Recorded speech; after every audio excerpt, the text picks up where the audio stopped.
Hey, Delaware Beer Fest fans, and welcome to another episode of the Daily Beer Podcast. I'm Dennis, your host, and I got something a little fun for you today. I got something that goes beyond beer, which I think, everybody going to a beer fest, you want that great brew and something, but we have something a little different here that I know you're going to enjoy. I have my friend here, Charlton from Bar2Table, who's going to tell us all about MaryCan. How are you doing? I'm doing great. By the way, there's a reason beer is usually a sidecar for Bloody Marys, just FYI. So it's not that far removed from what you're talking about. Now I need to know the story. You got to tell us.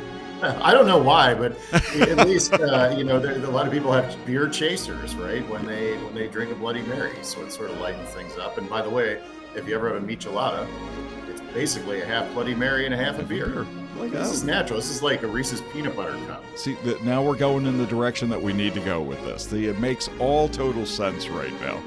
Well, yeah, absolutely. Let's get everything does after last night. Yeah. Now we are taping this. If you stood up last night, we are taping this on September 11th. So my heart goes out all to victims and survivors of the September 11th attacks, but also my heart goes out to all the victims and survivors of the presidential debate last night, and God bless our dogs and cats in the world. So there we are. So Charles, let's kick it off right and talk to me. Tell me the story behind Bar2Table and very specifically MaryCan. Yeah, so we basically started it through ignorance and stupidity, and then we're still here 7 years later. So the story is pretty simple. So my business partner and I were consultants and business consultants flying around 100,000 miles a year. On planes, both Bloody Mary fans, wondering why every time I wanted to get a Bloody Mary on a plane, and by the way, this is before the canned cocktail craze, but why that was, I'd get a little bottle of vodka, I'd get a pepper packet, and then I would also get a can of tomato juice, and then it was up to me to mix it, and that was it, right? So, and you're just like, why is it so difficult? And then, ergo to playing golf, or other venues where you're like, I really want a Bloody Mary. Why does this have to be such an experiment or process? So we got it in our heads, actually playing golf, that we could do this and we could turn this into a canned cocktail. And this was back in 2017. There were some canned cocktails out there, but they're mostly certainly there was beer, but there was wine too. There wasn't so much of the hard seltzer, hadn't really expanded and blown up at that point in time. So we started then, and it took a while to get it right, but we're now in six different markets or states, and continually expanding across the country. When I see Bloody Marys now, and I am an absolute fan. I'm a fan of your product, but I'm an absolute fan of the Bloody Marys. When I see Bloody Marys now, it kind of looks like a Thanksgiving dinner on top of it, Yes. and I don't think people fully appreciate what a Bloody Mary is. And and obviously with Bar2Table right now, your signature drink is the MaryCan. Tell me more about what makes that like just a really good drink. Like, tell me about the ingredients. Tell me about things that you kind of came up with that made this very special for you guys. Absolutely. So if you think about a Bloody Mary, depending, especially in terms of your description, that could be anywhere from 13 to 16 ingredients. And that doesn't even include the garnishes and what you could put on it, whether it's shrimp or fried chicken or hamburgers, keep going, sausage, cheese, what you name it, right? And that's certainly the fun part about it. But there's got to be a good base for it, right? And that's really where we wanted to go, but we wanted to do the base with vodka and real spirits, right? Not malt or any wine or anything else that you could potentially make it with, because it's got to be genuine. It's got to be realistic. And my background, I grew up in Philadelphia.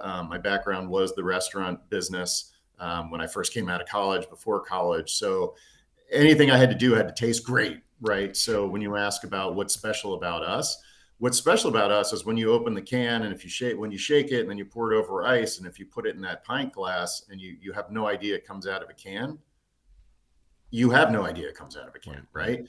It could be absolutely like your bartender just poured it, what have you. And that's what makes it special. That's what makes it different. And that's what makes it enjoyable. I mean, I would say in the industry, we call it liquor to lips.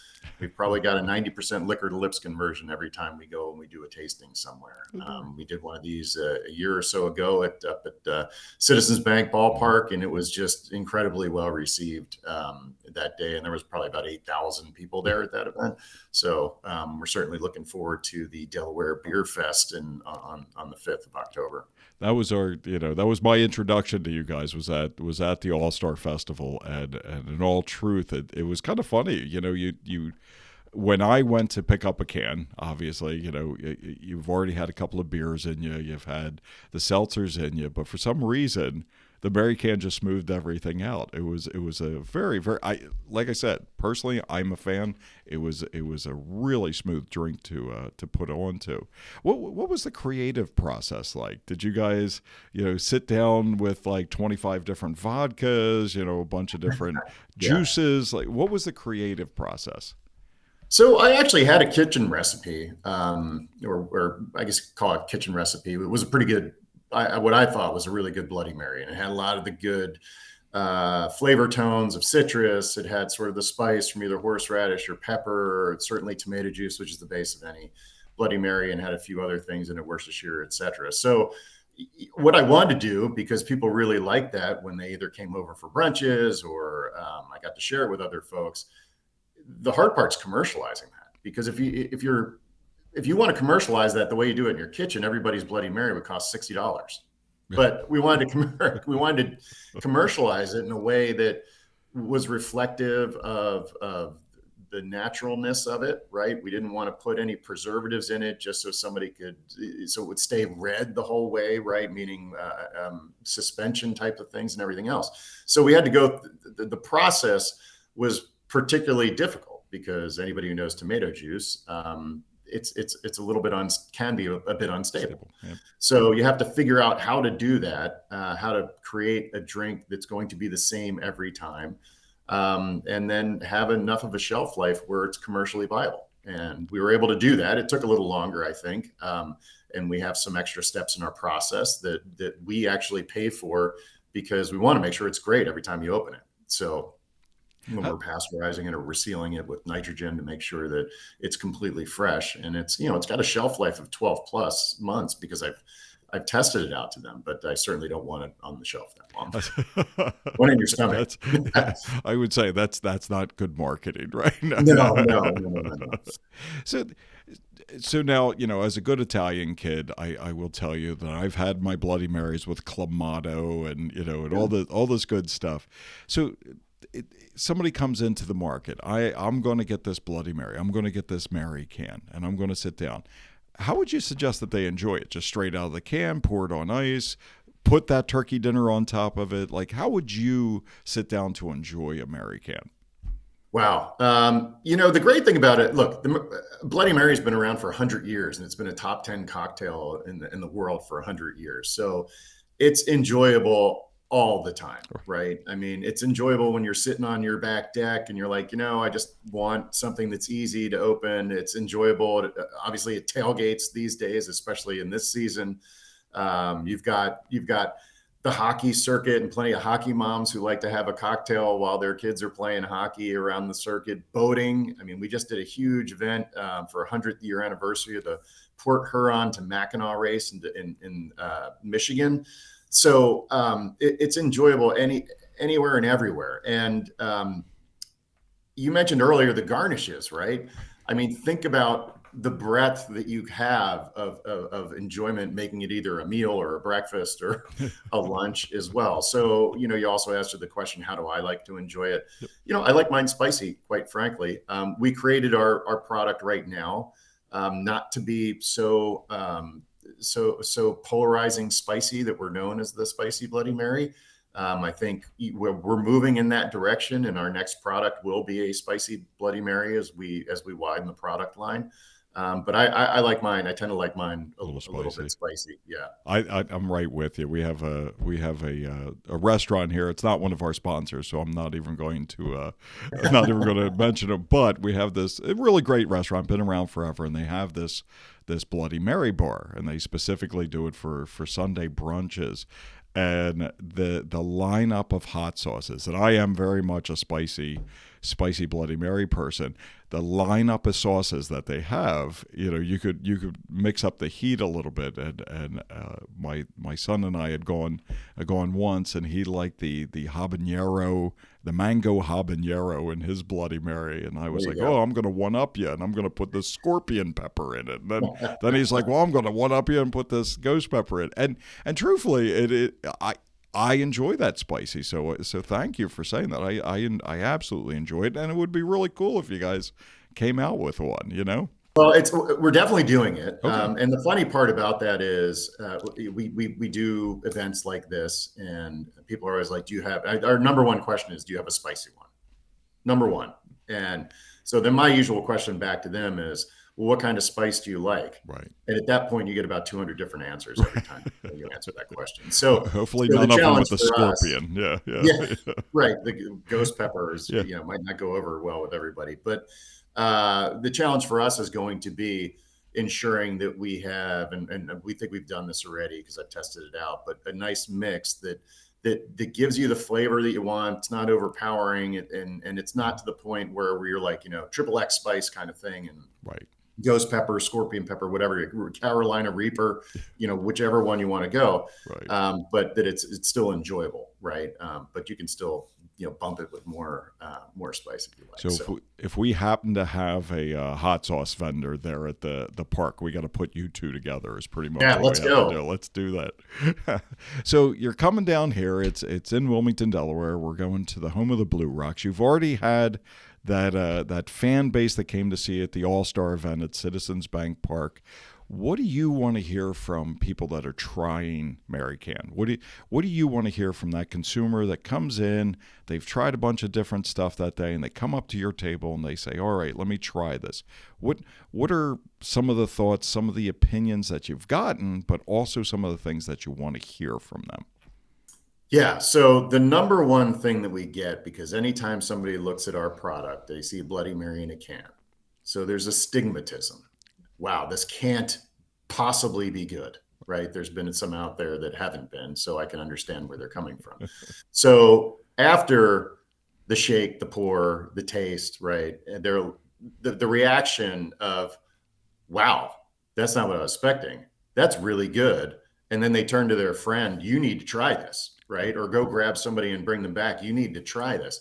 That's what I love to see, because that's super validating for what we're doing, right? When they get people, when they come back in line, when they buy a 4-pack at places where we're able to actually execute a sale, right? In an event. I mean, that is the best proof point that we can get. And, that's what I look for everywhere, because are we trying to win a Bloody Mary competition? No, we did the Bloody Mary Fest in Milwaukee a few weeks ago. Sure, we actually got a number of chips in our cup for number one tasting Bloody Mary, and we didn't have any garnishes, right? And a lot of folks were saying, you probably lost because you didn't have the lipstick and the makeup on it. But we weren't trying to. We want people just to taste it the way it was, and then you can go dress it up the way you'd like. So that's the kind of validation that we want from folks who are in the audience and who are attending, who are tasting and saying, wow, this is really good, and we really like this, and this might be one of the better, if not the best, Bloody Mary we've had. That's awesome. That's awesome. So let's go behind the scenes a little bit. Let's kind of delve into Bar2Table. Tell me what are the secrets? Not necessarily secret recipe or anything like that, but if we were to pull back the curtains of Bar2Table, what are we saying? What's going on behind the scenes? Look, I think we strive for equality to come out of every can, and that's really what we're striving for every time, because this business, to me, you can put all the marketing you want around things, right? But the fact of the matter is, if it comes back to taste and people don't like it, they're not going to have it a second time. They're not going to have it a third time. right? They're not going to tell anybody about it. Then you don't get any organic growth. And that's what's really, really important to us. So behind the scenes, we're always striving to be genuine.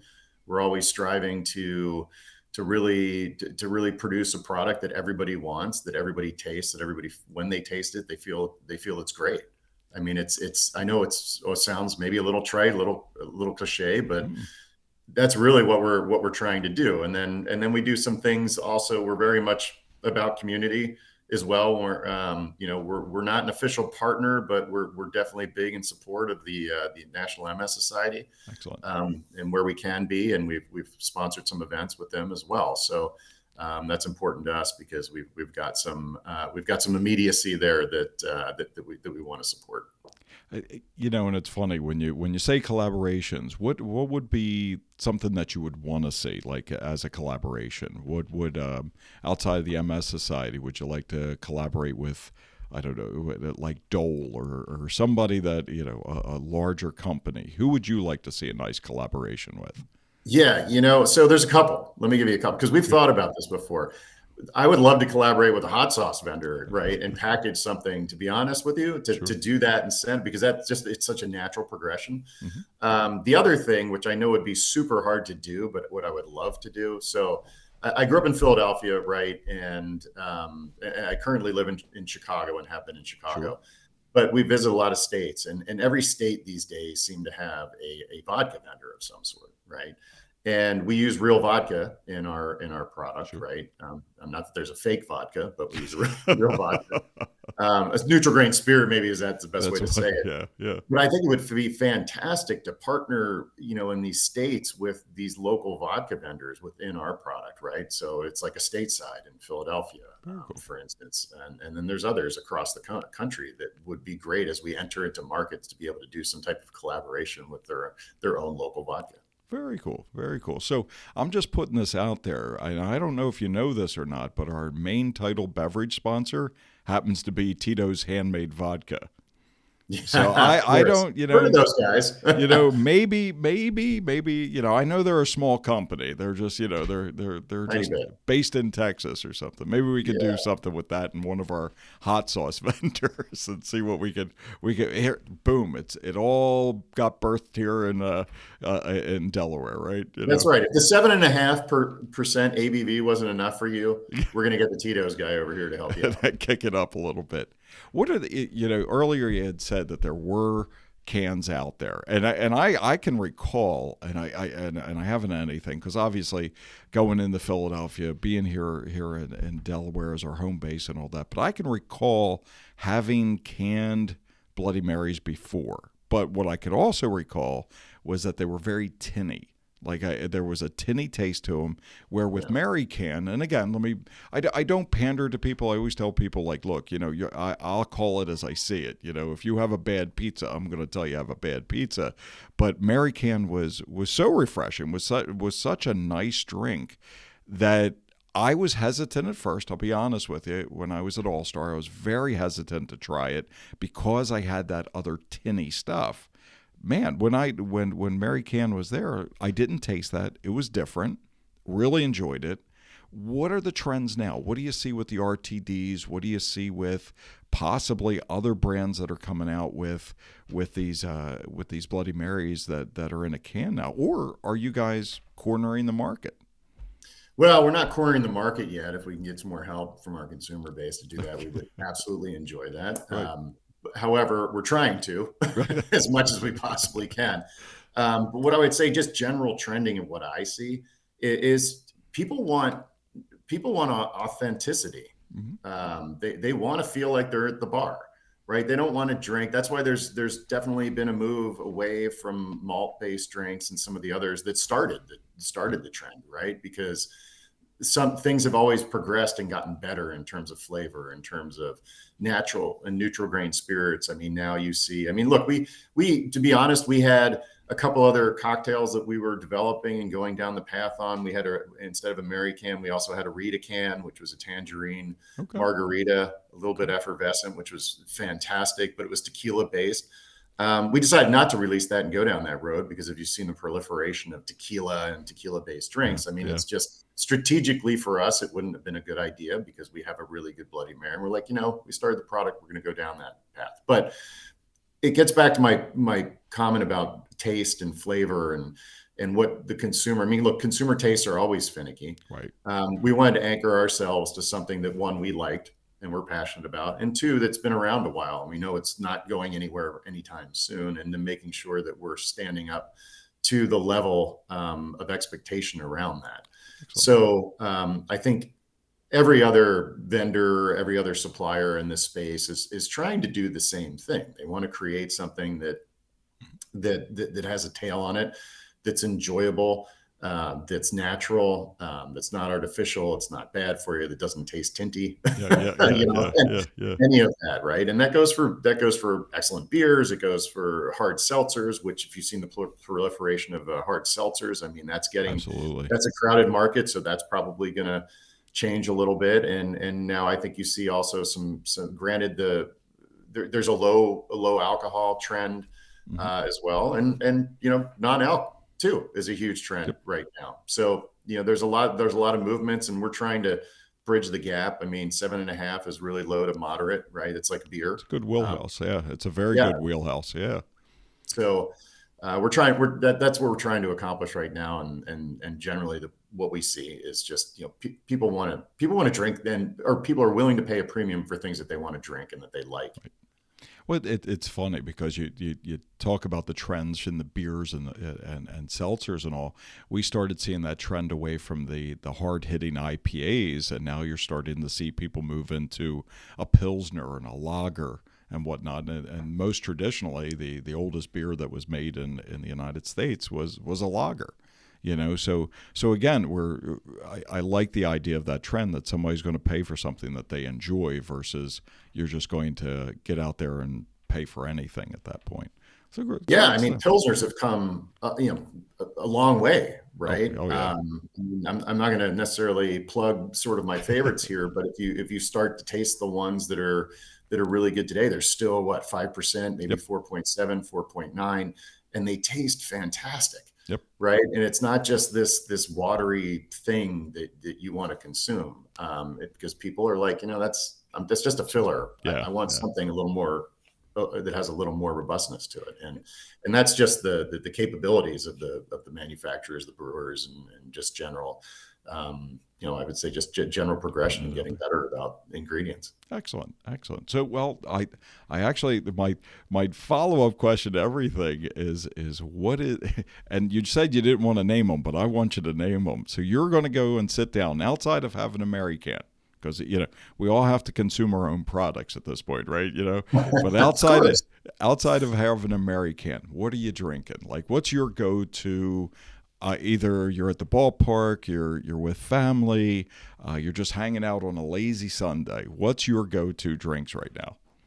Wow. I got to say I'm a sucker for a rye Manhattan. Okay. I love them. Okay. And now it's going to start getting cold again, so they're going to come back to the top of my list, right? So I definitely like the brown stuff. It's hard to, man, that's such a tough question because there's so many good things out there, right? There's so many really good natural high-end tequilas out there right now, which I'm really enjoying. The summer just ended, so I typically like to drink things like Negronis or Last Words, right? They're a little lighter, they're a little citrusy. It's more of a ginny kind of base versus some things that are heavier. And then definitely in the summer, I mean, Pilsners or Kolsch's and things like that are great to drink and consume as well. So, but yeah, I mean, my number one drink's a Manhattan by far. Very nice. I mean, I love them. Bitters, do all sorts of things with orange bitters and Angostura. You can put a little cherry bitter, and you can actually experiment with the ryes and definitely the bourbons as well that go into it, and even the vermouths that there's a number of them that you can experiment with too. And as long as they're all these premium qualities, you can make it really fantastic. It's going to be great. I just had one over the weekend, a Negroni over the weekend, but they made a chocolate Negroni, which seemed to me that was going to be a little weird. But it was, the chocolate oranges that you get around like Easter time or what have you, or I guess they're either Christmas or Easter time.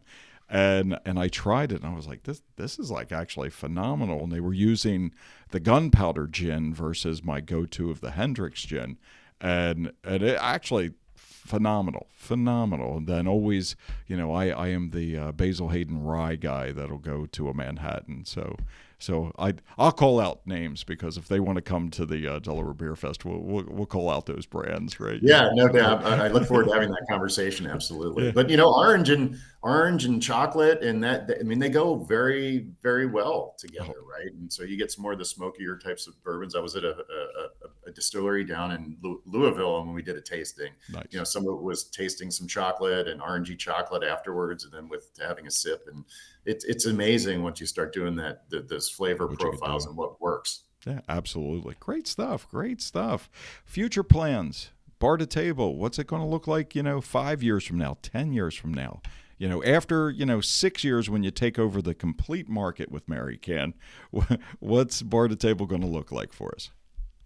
Yeah, well, our goal is to expand the product line. We've made strategic direction to kind of go wide on things, right? So I think our next one's going to be a spicy one. And then, like you mentioned earlier, I mean, there's a lot of versions. You can go with the Clamato. You can get down to Maryland. You can do an Old Bay thing. There's definitely versions depending on where you are. Maybe a Bloody Maria, right? Maybe we do go back into the tequila world. I don't know, but what I'd like to be doing is having that wide line of product all geared around a Bloody Mary anchor, and still being known for premium product that everybody wants, because of various different things, right? The premiumness, the convenience, just the ease of use as well, right? We've never meant to replace your awesome corner bartender, but if we can make a lot of people's lives easier, whether it be on premise or off premise, that's really what we want to do. Well, I think we all, during COVID, we all became our favorite bartender, right? Was that how that happened? Right? So video, which I still don't quite understand, but anyway. Now, my just side question: have you ever had a Botini? A Botini. A Botini. That's a Natty Bow rimmed with Old Bay. So that is your Botini down there. So will I get one of these at Delaware Beer Fest? I will make this happen for you. I will make this happen.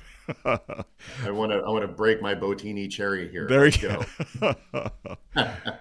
Final question. This one we're going a little outside the box a little bit, right? We're taking this because I love the ideas of collaborations. I love the ideas of specialty drinks and things that you could do. But I'm going to take this a little out of the box. We're looking at inspiration.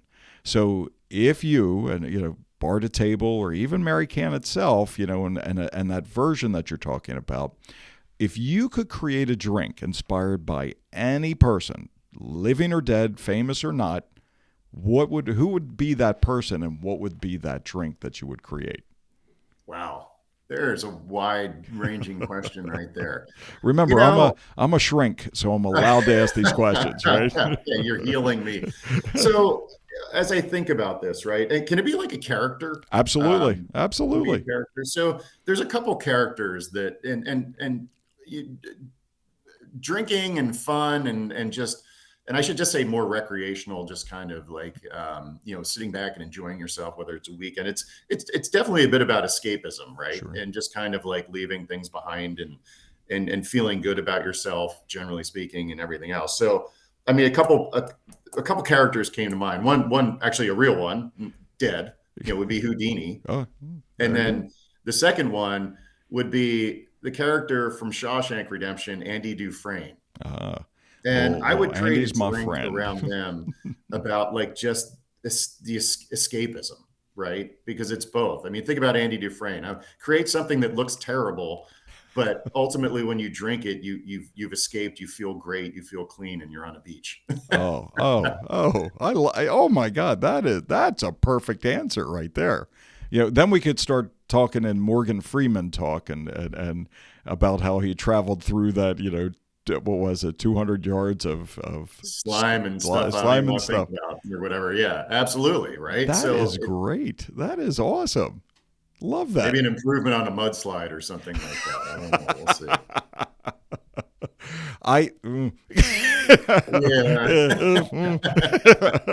Excellent. Well, before we wrap up here, please tell all our Delaware Beer Fest fans where they could find MaryCan on the interwebs and everywhere else. Yeah, so we have a limited. We're in 6 states right now. Fortunately, Pennsylvania is the closest one for everybody, but we're in 233 state doors in Pennsylvania. Excellent. Now with the new law, we're hoping to be in some more because of the capability to be in convenience and or grocery. So we're currently working on that once that process works itself through. Part of the reason we're coming to Delaware is to expose ourselves to the community there, and hopefully go in and create some demand so we can get in there. We're not available online. Unfortunately, there's a lot of laws around liquor in terms of how I can sell to everybody. But we're in Michigan, we're in Illinois, we're in South Dakota, we're in Iowa, we're in Wisconsin as well. We're based in Chicago, so that's the Michigan or the Midwest. The Midwest bias, but we're working our way east. And my family's in Philadelphia, so they had to have the drink. So we were going out of our way to make sure that we are one of 2 actually Bloody Marys that are on the shelf in all the LCB stores, and they liked it because the only reason we're on the shelf is because the flavor was so awesome. That's cool. That's very cool. And it would be Bar2Table.com. Is that thinking? Actually, we changed our branding, so if you go out, it's now Drink MaryCan. Oh, very nice. DrinkMaryCan.com. They could hear the story of this and so forth. Now, being a guy from Philadelphia, you know what a South Philadelphia breakfast is, right? A Diet Coke and a South Philly pretzel. My goal now, my mission in life is to rethink that, reimagine that for you, and make it a slice of pizza and a MaryCan. That's going to be that'll be a Delaware breakfast, perfect. Something I like don't know. that. So would a garnish be scrapple in? Perfect. Okay. Perfect. I like that. Let's change the world, shall we? We can do it, one MaryCan at a time. Perfect. Well, thank you so much. You've been awesome. Thank you so much for being on. We're definitely looking forward to having you down at the Delaware Beer Fest. Remember, folks, Delaware Beer Fest, October 5th, down at Daniel S. Frawley Stadium, home of the Wilmington Blue Rocks. You can get tickets at www.delawarebeerfest.com. But make sure you get those tickets. We are selling quick. We are selling out. But you can come down, check out MaryCan, have a great time, ask a bunch of questions, and choose your garnish and your hot sauce. Thanks again, folks. We're going to see you October 5th, Delaware Beer Fest.